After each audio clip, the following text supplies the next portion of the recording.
Hi అండి, అందరూ బాగున్నారా? నేనైతే చాలా బాగున్నాను. అందరూ సంక్రాంతి ఎలా చేసుకున్నారు? మా ఇంట్లో అయితే సంక్రాంతి బాగా జరిగింది. ఈ వీడియోలో అయితే మేము కనుమ రోజు చేసుకున్న చికెన్ బిర్యానీ రెసిపీ అయితే నేను పోస్ట్ చేస్తున్నాను. ఇది మేము కట్టెల పొయ్యి మీద చేసాము. కట్టెల పొయ్యి మీద చేస్తే అది టేస్ట్ చాలా బాగుంటుందండి. మీరు కూడా ఒకసారి ట్రై చేయండి. ఈ వీడియోలో అయితే నేను స్టెప్ బై స్టెప్ ప్రాసెస్ చెప్తాను. ఈజీనే, చేయండి ఒకసారి, ఓకేనా? ఫస్ట్ అయితే బౌల్ పెట్టుకున్నాం కదా, పెట్టుకున్న తర్వాత ఆయిల్ వేసుకుందాం. ఆయిల్ అయితే 100 నుంచి 120 ml అలా వేసుకోండి. వేసుకొని కొంచెం ఆయిల్ మంచిగా హీట్ అయిన తర్వాత బిర్యానీ ఐటమ్స్ ఉంటుంది కదా, పట్ట, లవంగం, ఇంకా బిర్యానీ లీఫ్, యాలకులు అవి వేసుకొని కొంచెం అవి ఫ్రై అయిన తర్వాత ఆనియన్స్ వేసుకోండి. ఆనియన్స్ అయితే బిర్యానీకి మంచి గోల్డెన్ బ్రౌన్ కలర్ రావాలి, అప్పుడు బిర్యానీ చాలా టేస్ట్ ఉంటుంది. మీరు గమనించారో లేదో కానీ చాలామంది ఈవెంట్స్లో కుకింగ్ మాస్టర్స్ ఉంటారు కదా, వాళ్ళైతే కట్టెల పొయ్యి మీద చేయడానికి ఇష్టపడతారు. ఎందుకంటే అది కట్టెల పొయ్యి మీద చేస్తే బిర్యానీ చాలా టేస్ట్ వస్తుంది అన్నమాట. మీరు ఒకసారి ట్రై చేయండి. ఇంకా ఆనియన్ కొంచెం బ్రౌనిష్ అయిన తర్వాత టమాటోస్ వేసుకుందాం. ఆనియన్ అయితే బిగ్ సైజ్ ఉంటే ఒక 3 తీసుకోండి. ఇది 1.5 kg చికెన్, 1 kg రైస్ అయితే మేము బాస్మతి రైస్ తీసుకున్నాం. 3 to 4 ఉంటుంది కదా, 3 to 4 బిగ్ సైజ్ ఆనియన్స్ తీసుకోండి. తీసుకొని ఇంకా టమాటో వచ్చి 3 తీసుకోండి. ఎక్కువ టమాటో వేసుకున్నాం అనుకో అది టమాటో రైస్ లాగా ఉంటుంది. ఎక్కువ టమాటోస్ యాడ్ చేసుకోవద్దు. అయిన తర్వాత కొంచెం సాల్ట్, కొంచెం పసుపు వేసుకోండి. మంచిగా మిక్స్ చేసుకోండి. అంటే టమాటో మంచిగా మగ్గిపోవాలన్నమాట. మంచిగా మగ్గిన తర్వాత కొంచెం పసుపు, సాల్ట్ వేసుకున్నాం కదా, నెక్స్ట్ మంచిగా ఫ్రై చేసుకొని ఇక్కడైతే మేము ఇంకా కొత్తిమీర, కొంచెం పుదీనా ఒక 1/2 కట్ట తీసుకోండి. కొత్తిమీర అయితే కొంచెం వేసుకోండి. ఇలా ఫస్ట్ వేయడం వల్ల ఆ ఫ్లేవర్స్ అన్నీ మంచిగా దిగిపోతుంది బిర్యానీలో. ఇవన్నీ ఫ్రై చేసేటప్పుడు ఎక్కువ మంట పెట్టుకోవద్దండి, మాడిపోతుంది. కట్టెల పొయ్యి మీద బాగా మిక్స్ చేసుకున్న తర్వాత ఇంకా మనం అల్లం వెల్లుల్లి పేస్ట్, పెరుగు అవన్నీ వేసుకుందాం. పచ్చిమిర్చి మర్చిపోకుండా ఎక్కువ యాడ్ చేసుకోండి, బాగుంటుంది బిర్యానీలోకి. పెరుగు ఎక్కువ యాడ్ చేసుకోవద్దు, కొంచెమే తీసుకోండి. ఇంకా చికెన్ అయితే మేము ఫస్టే బాగా వాష్ చేసి అందులో కొంచెం కారం, పసుపు, ఇంకా బిర్యానీ మసాలా ఆచిని యూస్ చేయండి, బాగుంటుంది.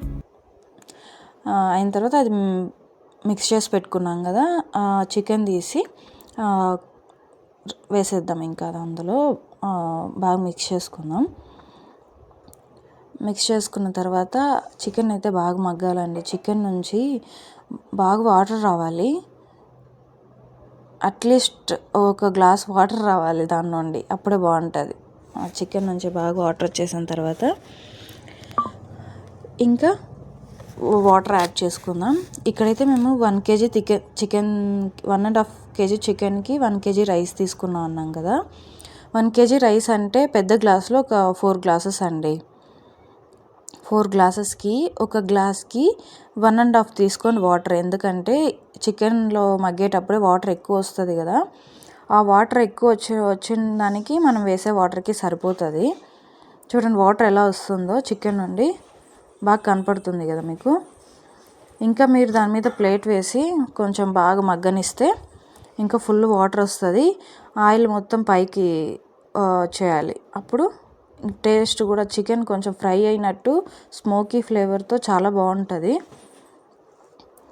కట్టెల పొయ్యి మీద చేస్తే అదే అండి స్పెషల్. మంచిగా స్మోకీ ఫ్లేవర్ వస్తుంది. ఆ ఫ్లేవర్తో బిర్యానీ అయితే చాలా టేస్ట్ వస్తుంది అన్నమాట. వాటర్ బాగా వచ్చిన తర్వాత ఒక గ్లాస్ రైస్కి 1.5 వాటర్ తీసుకోండి, బాగుంటుంది. మీరు అదే ఇంకా స్టవ్ మీద చేస్తున్నామంటే 1 గ్లాస్కి 2 గ్లాసెస్ కూడా వాటర్ తీసుకోవచ్చు. ఇంకా రైస్ వేసుకుంటున్నాం. రైస్ బాగా కడుక్కొని 1 to 2 hours నానబెట్టండి, అప్పుడే బాగా రైస్ మంచిగా ఉంటుంది. మీకు ఇంకో చిట్కా చెప్తాను ఏంటంటే, బాస్మతి రైస్ కొత్త రైస్ ఉంటే అంత టేస్ట్ ఉండదండి. అది అంటే మొత్తం రైస్ విరిగిపోయినట్టు అయిపోతుంది. పాత రైస్గా ఉంటే తీసుకున్నారనుకోండి, బిర్యానీ మంచిగా అంటే కొంచెం రైస్ వేసినా ఎక్కువ వస్తుంది అనమాట బిర్యానీ, బాగా టేస్ట్ కూడా బాగా వస్తుంది. ట్రై చేయండి మీరు ఒకసారి ఆ చిట్కాని. ఇందులో అయితే మేము లెమన్ అవన్నీ యాడ్ చేయమండి. లెమన్ వేస్తే అది కూడా పుల్లగా అయిపోతుంది. లెమన్ ఏం యాడ్ చేయట్లేదు, కర్డ్ కొంచెం యాడ్ చేసుకున్నాం కదా అంతే. టమాటో కూడా ఇంకా పుల్లదానాన్ని ఇస్తుంది కాబట్టి లెమన్ అంత ఏం యాడ్ చేయట్లేదు. అల్లం వెల్లుల్లి పేస్ట్ ఇందులోనే కొంచెం వేసుకోవచ్చు. మనం ఇంకా చికెన్ మిక్స్ చేస్తాం కదా, అప్పుడు కూడా కొంచెం అల్లం వెల్లుల్లి పేస్ట్ వేసుకొని 1 అవర్ మంచిగా కలుపుకొని మీరు ఫ్రిడ్జ్లో పెట్టుకోండి, బాగుంటుంది. ఏ వంట అయినా సరే అండి, ప్రేమతో చేస్తే ఆ టేస్ట్ కొంచెం అట్లా ఇట్లా అయినా ఆ ప్రేమతో చేయడం వల్ల, ప్రేమతో చేస్తే ఇంట్రెస్ట్ అట్లా ఆటోమేటిక్గా వస్తుంది కదా, వంట కూడా ఆటోమేటిక్గా టేస్ట్ ఎక్కువ అయిపోతుంది. వంట చేసేటప్పుడు కొంచెం ప్రేమతో చేయండి, అంతే అంతే అండి. ఇంకా రైస్ అంతా వేసుకున్నాం కదా, రైస్ అంతా వేసుకున్న తర్వాత దాన్ని బాగా మిక్స్ చేసుకుందాం. ఈ దమ్ పెట్టేది ఏంటంటే రైస్ వేసుకొని ఒకే ఒక కట్టెల పొయ్యిలో, ఇంకోటి ఏంటంటే మనం కొద్దిసేపు అండి, అంటే త్వరగా అయిపోతుంది. 1/2 అవర్లో మనం బిర్యానీ తీసేయచ్చు అనమాట. 15 మినిట్స్ ఇవన్నీ ఫ్రై చేసుకొని రైస్ వేసేసి, వాటర్ కూడా త్వరగా మరిగిపోతుంది. రైస్ వేసేసి కలుపుకున్న తర్వాత ఒక 2 to 3 మినిట్స్ మొత్తం కొంచెం బాయిల్ అయిన తర్వాత రైస్ కొంచెం వాటర్ అందులో నుంచి తగ్గుతుంది కదా, అది తగ్గిన వెంటనే కొంచెం దాని మీద ప్లేట్ వేసేసి దమ్ వేసేస్తే సరిపోతుంది. నేను వీడియో ఫుల్గా షూట్ చేస్తున్నాను చూడండి. ఇంకా బాగా మిక్స్ చేసుకున్నారు. రైస్ వేసుకున్న తర్వాత బాగా మిక్స్ చేసుకొని ఈ విధంగా వాటర్ రైస్ ఈక్వల్ క్వాంటిటీకి రావాలి. వచ్చినప్పుడు దమ్ వేసేయండి. ఇక్కడైతే దీన్ని చూసి భయపడద్దు, దమ్ వేయడానికి ఆ కింద ఎక్కువ బొగ్గులు రాలేదని మా ఇంట్లో వాళ్ళు ఇలా ఐడియా చేశారు. ఇదైతే బాగా సక్సెస్ అయింది అని నేను చెప్తాను. మంచి టేస్ట్ వచ్చింది, కొంచెం స్మోకీ ఫ్లేవర్గా. చూసారు కదా, బిర్యానీ చాలా బాగుంది.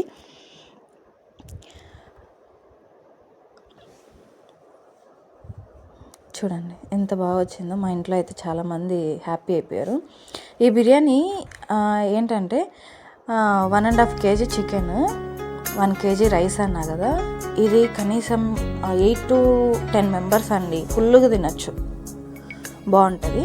మేమైతే ఇంకా ఫిష్ ఫ్రైతో సర్వ్ చేసుకున్నాం, ఇంకా ఆనియన్ రైతా. చాలా బాగుందండి. ఈ వీడియో మీకు నచ్చితే మీ ఫ్రెండ్స్తో షేర్ చేయండి, లైక్ చేయండి, కమెంట్ కూడా చేయండి.